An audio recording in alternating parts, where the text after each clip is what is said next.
Welcome back, everyone, to Drunk Bible Study Bonus Edition, where we welcome you to all things drunk and Bible related. Not really. It's just mostly like what we did in the episode and seeing if we can find out some more stuff about it. So, yeah, my whole thing was on porcupines, which I feel like should come at the end. So one of you go first. I'll go first. Okay. So we had that question early on of like with the chapter breaks of like, is this different prophecies? What is going on? A lot of that line of questioning. And I tried to look into that and I couldn't exactly answer that question, but I did find a lot of interesting information about just the structure of the book of Isaiah in general. So similar to other books that we've read, there's, these clues that lead us to believe maybe this wasn't written all by the same person, believe it or not. Not by Isaiah? Okay. Snap. Oh, snap. So first of all, there's kind of this structure to Isaiah in that there's what's known as proto-Isaiah. And that's chapters 1 through 39. So we're going to be with proto-Isaiah for quite a while. And that's where he's like, this isn't even my final form. Well, it's more like this is my final form because it's theorized that it's like these are actually the words of the original Isaiah is 1 through 39. Okay. Interesting. Then we get into Deutero Isaiah, which is chapters 40 through 55, which is the work of somebody else. The Deuteronomists, like revising it, or I don't think it's the Deuteronomist. It's just some other author. Okay. And then Trito Isaiah, which is chapters 56 through 66, which is essentially more like an anthology of a bunch of different random prophets, supposedly. Whoa. A couple interesting things to point out is the fact that basically after chapter 39, Isaiah's name stops being used entirely. What? Fascinating. Okay. Like suddenly it becomes very anonymous. Just very vague as to who says these things. Yes. And then after chapter 40, there's suddenly a change in style and even the theology as well. And particular words and phrases change radically. So definitely some like clues to kind of lead us to feel that, maybe this was... For some reason, the phrase that came to mind was maybe this is an inside job, but probably not. More that this was cobbled together by a number of different authors, and also something that we can look forward to. Essentially, is that like basically in proto Isaiah, we're kind of setting the scene, setting the context, laying out some prophecies for like death and destruction, but also of course the carrot, good prophecies of the holy kingdom that's going to come at the end of time.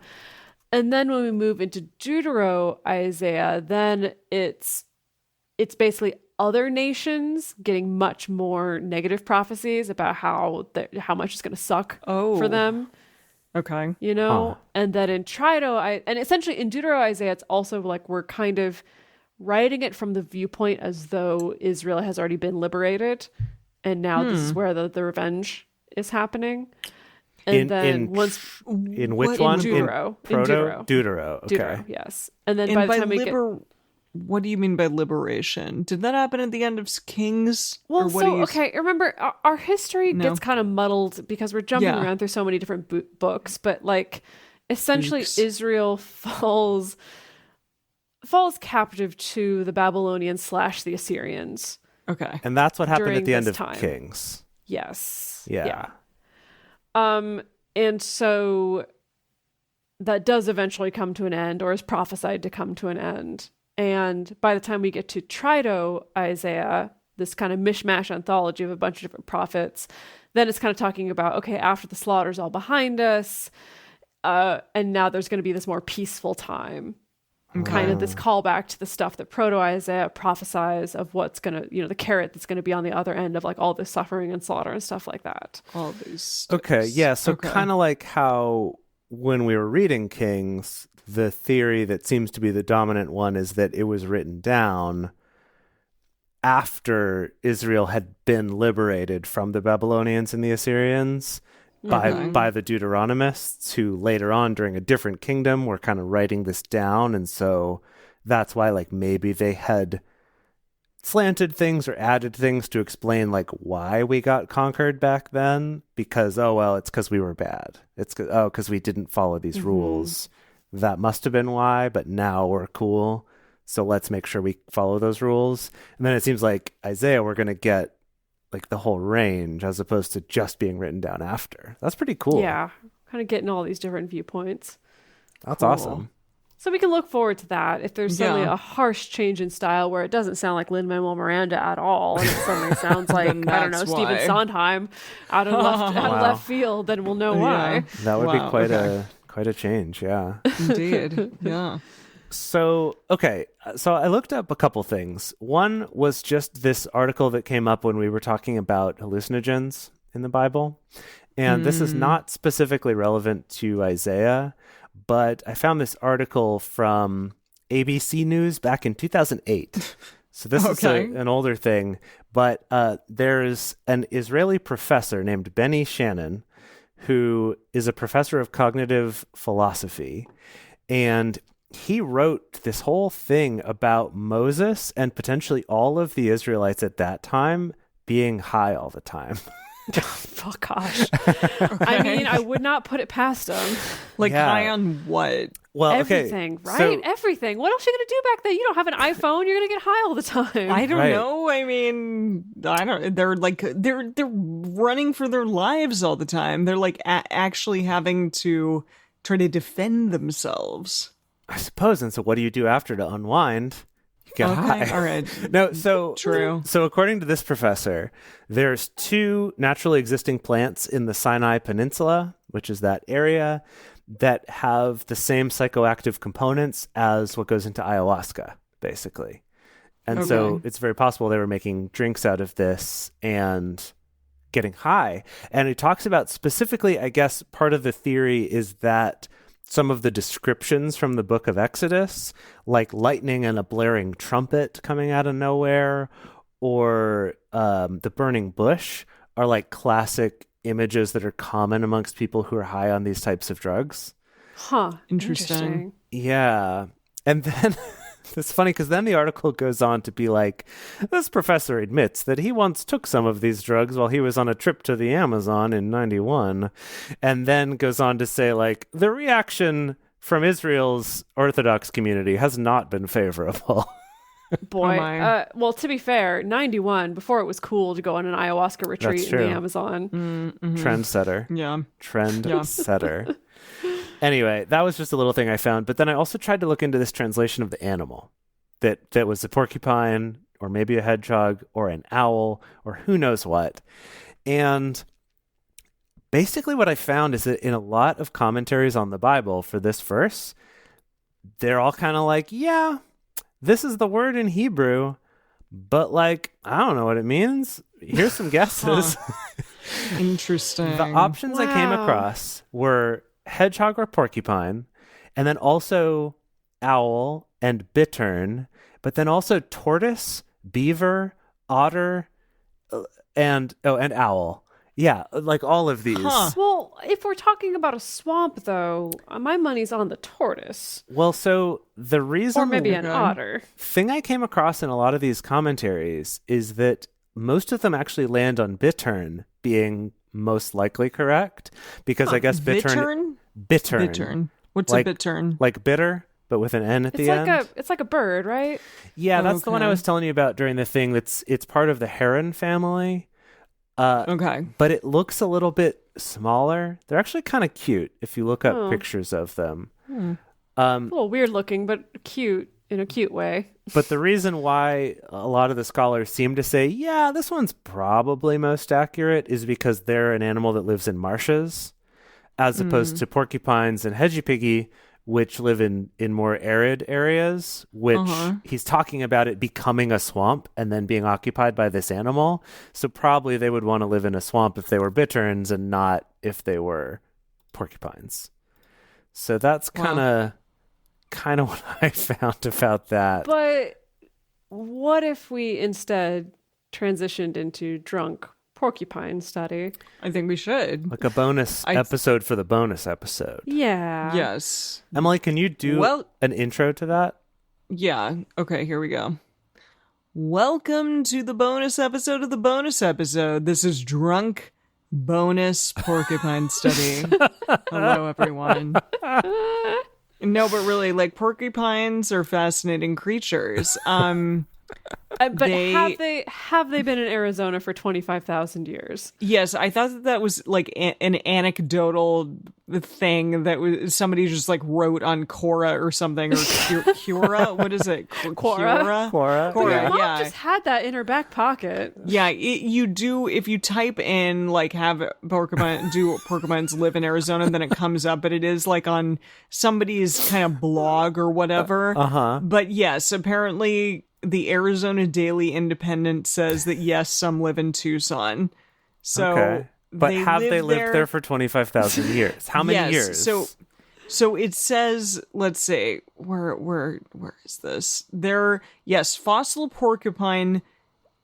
Okay, like fossiled porcupines are up to 25,000 years old. Whoa. And in those Arizona? 25,000 year old porcupines have been discovered in southwest Arizona, south central New Mexico, and southwestern Colorado. Wow. So there you go. Yes. So the answer is yes, they have been there. So I didn't cool. realize porcupines were that old. I know. So okay, there are two types of porcupines. There's an old world porcupine and a new world porcupine. Oh, classic. Yeah. So the old worlds, just like a wine, they lived in Europe, in Asia, in Africa. Okay. And they were strictly nocturnal and they were large.